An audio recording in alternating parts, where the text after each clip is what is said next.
আলহামদুলিল্লাহ, আল্লাহ তাআলার প্রশংসা, নবীর ওপর দরুদ ও সালাম শান্তি বর্ষণ হোক। আমরা ফাতেমা রাদিয়াল্লাহু তাআলা আনহার মর্যাদা নিয়ে আলোচনা করব। তিনি জান্নাতের সর্বশ্রেষ্ঠ মহিলা, অর্থাৎ জান্নাতের সর্বশ্রেষ্ঠ মহিলাদের অন্যতম তিনি একজন। এ বিষয়ে রাসূলুল্লাহ সাল্লাল্লাহু আলাইহি ওয়াসাল্লাম কি বলেছেন সেটা আমরা দেখে নিই। আফজালু নিসাই আহলিল জান্নাহ খাদিজাতু বিনতু খুয়াইলিদ ওয়া ফাতিমাতু বিনতু মুহাম্মদ ওয়া মারিয়ামু বিনতু ইমরান ওয়া আসিয়াতু বিনতু মুজাহিম ইমরাতু ফিরাউন। জান্নাতের সর্বশ্রেষ্ঠ মহিলা হলো কজন? এখানে 4 জনের কথা উল্লেখ আছে, যে খাদিজা বিনতি খুয়াইলিদ এবং ফাতিমা বিনতি মুহাম্মদ, মারিয়াম বিনতে ইমরান, আসিয়া বিনতি মুজাহিম, যিনি হলেন আসিয়া বিনতি মুজাহিম, যিনি হলেন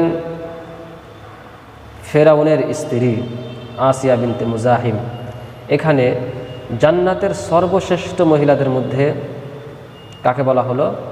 ফাতেমা রাদিয়াল্লাহু তাআলা আনহাকেও জান্নাতের সর্বশ্রেষ্ঠ মহিলাদের মধ্যে অন্যতম একজন বলা হলো। এবং পৃথিবীর সর্বশ্রেষ্ঠ মহিলা যাদের নাম বলা হয়েছে তাদের মধ্যে তিনি ফাতেমা রাদিয়াল্লাহু তাআলা আনহাও আছেন। জান্নাতের পৃথিবীর সর্বশ্রেষ্ঠ মহিলা হলেন 4 জন। এ বিষয়ে রাসূলুল্লাহ সাল্লাল্লাহু আলাইহি ওয়াসাল্লাম বলেছেন, খায়রু নিসাইল আলামিন মারিয়াম ইবনাতু ইমরান ওয়া খাদিজাতু বিনতু খুয়াইলিদ ওয়া ফাতিমাতু বিনতু মুহাম্মদ ওয়া আসিয়াতু ইমরাতু ফিরাউন। পৃথিবীর সর্বশ্রেষ্ঠ নারী হলেন 4 জন। পৃথিবীর সর্বশ্রেষ্ঠ নারী হলো 4 জন: মারিয়াম বিনতে ইমরান, খাদিজা বিনতে খুয়াইলিদ এবং ফাতিমা বিনতি মুহাম্মদ সাল্লাল্লাহু আলাইহি ওয়াসাল্লাম এবং আসিয়া, ফেরাউনের স্ত্রী আসিয়া।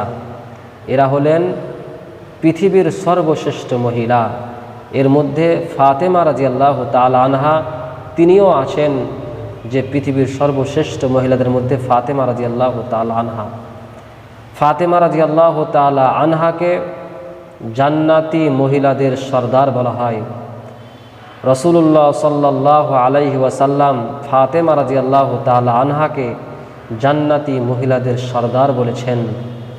তিনি বলেন, আতানি মালাকুন ফাসাল্লামা আলাইয়া নাজালা মিনাস সামাই লাম ইয়ানজিল ক্বাবলাহা ফাবাশশারানি আন্নাল হাসানা ওয়াল হুসাইনা সাইয়্যিদা শাবাবি আহলিল জান্নাহ ওয়া আন্না ফাতিমাতা সাইয়্যিদাতু নিসাই আহলিল জান্নাহ।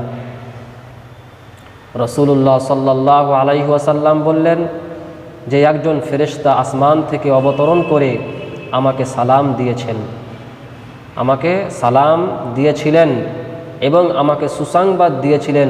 কিসের সুসংবাদ দিয়েছিলেন? যে হাসান এবং হুসাইন জান্নাতি যুবকদের সর্দার। হাসান এবং হুসাইন হলেন জান্নাতি যুবকদের সর্দার এবং ফাতেমা রাদিয়াল্লাহু তাআলা আনহা জান্নাতি মহিলাদের সর্দার।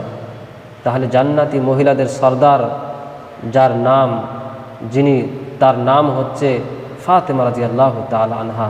তিনি হলেন জান্নাতি মহিলাদের সর্দার। এখানে রাসূলুল্লাহ সাল্লাল্লাহু আলাইহি সাল্লাম লম্বা একটা হাদিসে বলেছেন, হাদিসটি বুখারী শরীফে আছে। আয়েশা রাদিয়াল্লাহু তাআলা আনহা তিনি বর্ণনা করেছেন যে লম্বা একটি হাদিস ফাতেমা রাদিয়াল্লাহু তাআলা আনহার ব্যাপারে বলেছেন যে ফাতেমা হলেন জান্নাতে মুমিন নারীদের সর্দার। যেমন এই হাদিসের একটা টুকরা আছে, হাদিস নাম্বার হলো 6285 নম্বর হাদিস। যে হাদিসের একটা অংশই রাসূলুল্লাহ সাল্লাল্লাহু আলাইহি সাল্লাম বলেছেন, ইয়া ফাতিমাতু আলা তারজাইনা আন তাকুনি সাইয়্যিদাতা নিসাইল মুমিনিন আও সাইয়্যিদাতা নিসাই আহলিল উম্মাহ।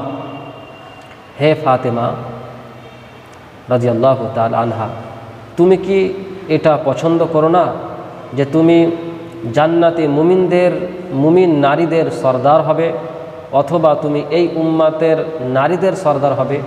এটা কি তুমি পছন্দ করো না? তখন ফাতেমা রাদিয়াল্লাহু তাআলা আনহা তিনি বললেন যে আমি তখন হাসলাম। এটা একটা লম্বা হাদিস আছে, যে হাদিসে প্রমাণ পাওয়া যায় যে ফাতেমা রাদিয়াল্লাহু তাআলা আনহা হলেন জান্নাতি মহিলাদের সর্দার। অতএব আমরা ফাতেমা রাদিয়াল্লাহু তাআলা আনহার মর্যাদা ফজিলত জানতে পারলাম।